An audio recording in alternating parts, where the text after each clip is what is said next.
gerar a discussão do atraso da escolha do treinador do Botafogo, é importante a gente registrar. Eu vou falar de novo.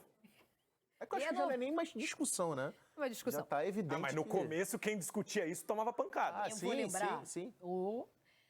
Eu vou lembrar que o fato do Botafogo não ter ainda um treinador, né? E aí muita gente, mas no ano passado também não era o treinador campeão ainda, então beleza, ele não significa que vai dar certo de novo esse ano, mas o fato de não ter, às vésperas de uma Copa do Mundo, que a Copa é ano que vem já, também gera impacto individual. Por exemplo, vocês cravariam o Igor Jesus na lista do Dorival? Eu não convocaria, por exemplo. Não estaria. Também não. Também não. Enfim. O Vasco está na semifinal do Campeonato Carioca e aí vai pegar o Flamengo, né? O Botafogo terminou em 9º e, atenção, está fora da Taça Rio e, neste momento, por causa dessa classificação, tem a Copa do Brasil de 2026 também ameaçada. Vamos ver como foi o jogo.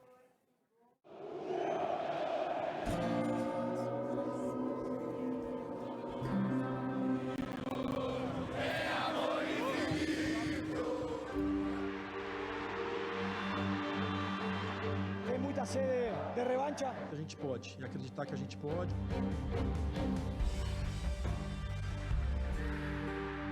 Na cabeça do vascaíno, agora só passa uma coisa: a semifinal contra o Flamengo. Para garantir a vaga, o Vasco precisou vencer o Botafogo, que está sem técnico há mais de 50 dias. Se a diretoria achar que eu mereça continuar, aí é outra coisa. Mas hoje estou ainda como interino. O futebol não foi bem o que os mais de 17 mil torcedores gostariam de ter visto em São Januário.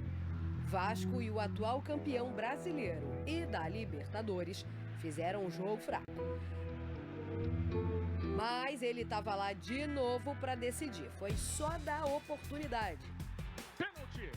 Pega no braço, é muito claro, né? E tá um pouquinho aberto, ele tenta até recuar. Quando bate a bola, o braço dele vai para trás. Ô, Cuiabano, que bobeira, hein? O Verratti fez a parte dele. É do Vasco! Verratti de pênalti, deslocando o John. 1-0 que garantiu a classificação em 4º lugar. E o maior rival pela frente. Cara, acabou um clássico importante. Não só pela classificação, não só por ser o primeiro clássico dessa temporada vencido com esse grupo que está se formando. Então teve muitas coisas importantes, fazer eles acreditarem. Vai ser um jogo difícil, mas a gente acredita que está melhorando, que pode melhorar. Dos 3 clássicos disputados até aqui, o Vasco só venceu o Botafogo. Perdeu para o Flamengo e perdeu para o Fluminense. Agora são 2 clássicos contra o Flamengo na semifinal. 2 chances para o torcedor do Vasco voltar a acreditar. Hoje ganhamos um grande equipo e todos juntos, a torcida e nós, acho que estamos preparados para tudo o que vai vir.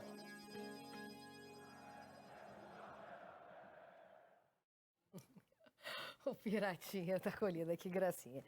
Então tá, é isso. Como o Vasco ficou em 4º lugar, tem o Flamengo como adversário da semifinal do Campeonato Carioca. Num jogo que foi bem do mais ou menos. Ô, meu pai. E era um clássico, tá? Ah, detalhe, falando em clássico. Carilê. Não, mas não é culpa só dele. Exatamente. Não tá dando no solidez defensiva, tá? Nesse caso eu vou dar mérito pro Carilli. Foi uma vitória lá Carilli. Uma solidez defensiva que deixou muito claro isso. Mas a gente viu... não. Aí foi o pênalti do Cuiabano. Cuiabano que tinha sido expulso já no meio de semana contra o Racing na Argentina. Que mole. Que semana do Cuiabano, né? Que semana. Ali deu mole. A gente ontem ficou bem, de novo, muito claro, né? Que o Vasco ainda tem carências técnicas no elenco que não passam pelo treinador, né? Claro. Podia ter vencido demais. Podia uma qualidade um pouquinho superior, venceria demais o Botafogo. Aí a gente estava falando do Igor Jesus. Com exceção do jogo, assim, além do jogo ruim, né? Eu acho que tem algumas, assim, vendo muito pelo lado positivo, algumas notícias positivas para o Vasco. A primeira é ter conseguido ganhar um clássico, e um clássico que acabou se tornando mais importante, porque foi justamente o que deu a classificação para o Vasco para a próxima fase. Eu gostei da partida do Coutinho ontem. Eu senti o Coutinho... Querendo demais. Exato, Querendo demais e conseguindo, né? Porque às vezes só quer e aí não consegue mostrar. Querer mas não é ontem poder. Ontem ele querendo e conseguindo essa defesaça do John, cabeçada para salvar o Botafogo, mas sentiu o Coutinho, assim, em termos de movimentação, conseguindo fazer o que se espera dele, de dar excelentes passes. Tem uma bola que ele enfia pro Piton na área, assim, um passe belíssimo.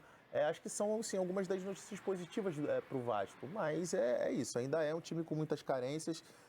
O Vasco, a gente vai ter que ver até que ponto vai dentro do campeonato, mas independentemente de passar ou não pelo Flamengo, acho que o torcedor nesse momento tem mais dúvidas do que certezas com relação ao time para a sequência da temporada.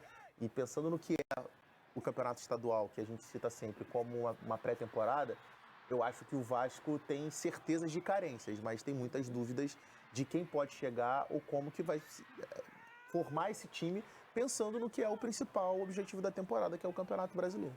O Carille já até falou dessas chegadas, né, o Luiz? Desculpa, o Carille, porque os nomes estão previstos para quinta, as chegadas estão previstas para quinta-feira, né? Ele, gente, mas o jogo já é sábado. Calma aí, não sei se vai dar tempo. Não. Na verdade, não chegam quinta-feira, né? O Vasco tem até quinta para inscrever. Os nomes chegam essa semana. Então, ele, não, peraí que o jogo é sábado, vamos dar uma segurada aí, não sei. Também tem que sentir como é que eles vêm, né? Ainda mais por não se tratarem de peças que vão fazer a diferença num mas num clássico.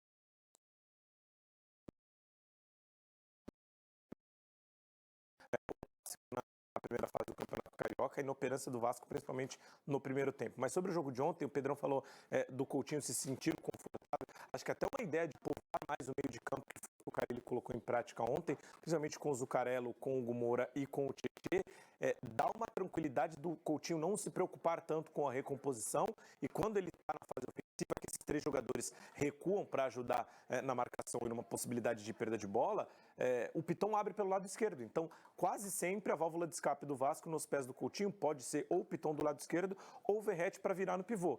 Então, acho que esse posicionamento do time e as peças que o Carille escolheu para começar o jogo no clássico de ontem fizeram com que o Coutinho se sentisse à vontade para fazer aquilo que ele sabe de melhor. Quando a bola está no pé dele, conduzir o jogo, cadenciar um pouco mais o jogo e pifar no momento certo. Além da finalização de fora da área, que é a grande característica dele, né? Que corta para a perna direita e bate no gol.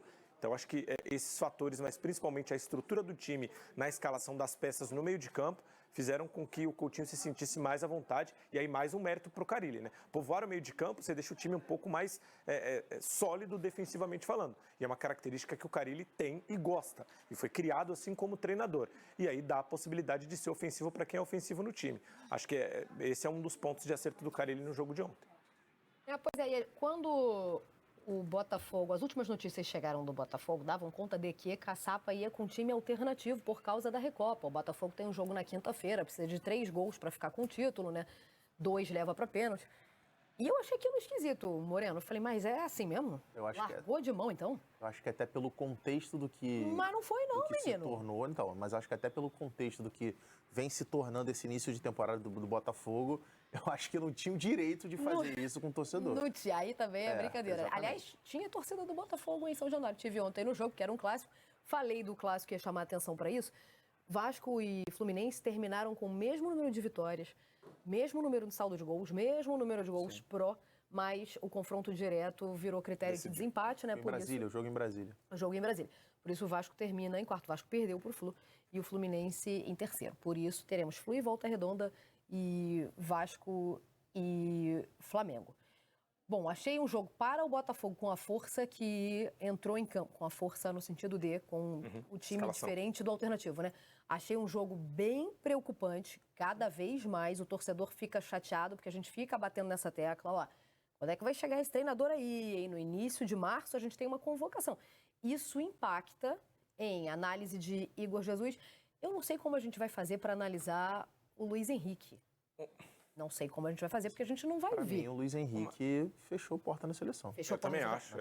Não sei como a gente vai fazer. Uma escolha que ele fez de carreira. 2 nomes que apareceram na lista, aliás, foram muito bem, inclusive. Assim, né? Jogando juntos também na seleção. Pode ser até que ele apareça nessa lista, até porque ele, com a camisa da seleção brasileira, ele vinha entrando bem nos jogos. Sim, então, mas ele vai ter o benefício da dúvida, né? Mas pensando, pode ser que ele apareça nessa lista agora. Agora, pensando em longevidade até a Copa de 2026, eu acho que ele fechou a porta. Então, mas... Ô, Mari. Oi. Desculpa. Não, perdão. Foi o delay. É que eu ia falar que ele tem o benefício da dúvida, porque a gente não vai estar vendo, né, neste momento. Será que está mantendo aquele nível? Obviamente não vai estar vendo ao vivo, né, gente? Claro. Mas o Igor Jesus a gente tá vendo. E como todo o time do Botafogo caiu pra caramba, por isso que eu tô batendo nessa tecla. Agora a discussão já avança uma casa. Não ter treinador também é prejudicial a quem pensa em se sustentar ou ter sua primeira oportunidade na seleção, certo? Perfeito. E aí, para além disso, nesse momento, eu nem enxergo que o treinador vai chegar e vai fazer mágica. Porque tem as peças também que estão faltando. Os jogadores se lesionaram, teve jogadores que foram embora, as peças de reposição não estão no mesmo nível, pelo menos as que foram anunciadas ainda não jogaram. Então, assim, quando a gente cobrava um técnico lá no começo da temporada, era para que esse técnico iniciasse um trabalho, enxergasse os problemas que o Botafogo ia ter futuramente e estava tendo naquele momento, porque jogadores foram negociados e a partir dali, diante do planejamento dele, do conhecimento dele técnico como profissional de futebol, indicar peças para esses problemas que o Botafogo tem. Agora a gente tem os problemas, os jogadores foram embora e não tem o treinador. Até o treinador chegar, entender, e possivelmente vai ser um gringo, né? Porque é a ideia do John Textor. Até esse treinador chegar e entender quais que são os problemas do Botafogo, indicar novos jogadores, se o Textor for contratar, porque ele está contratando sem um treinador, fica completamente destruído o planejamento. Então, mesmo com a chegada do treinador, a essa altura da temporada, já está tudo prejudicado. Pois é. Vamos registrar uma imagem inusitada que vem do campeonato francês. O que rolou? Isso aí foi uma resposta a um áudio vazado, um áudio até antigo, tá? A gente precisa voltar a julho de 2020, 14 de julho, do ano passado, tá?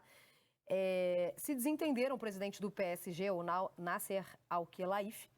Ele chega até a mandar o Textor, já dono do Lyon, né? Cala a boca e tal. A discussão fica bastante acalorada em áudio. E esse áudio vazou na semana passada. Em determinado momento nesse áudio, o Al-Khelaifi fala: "Você é um cowboy?"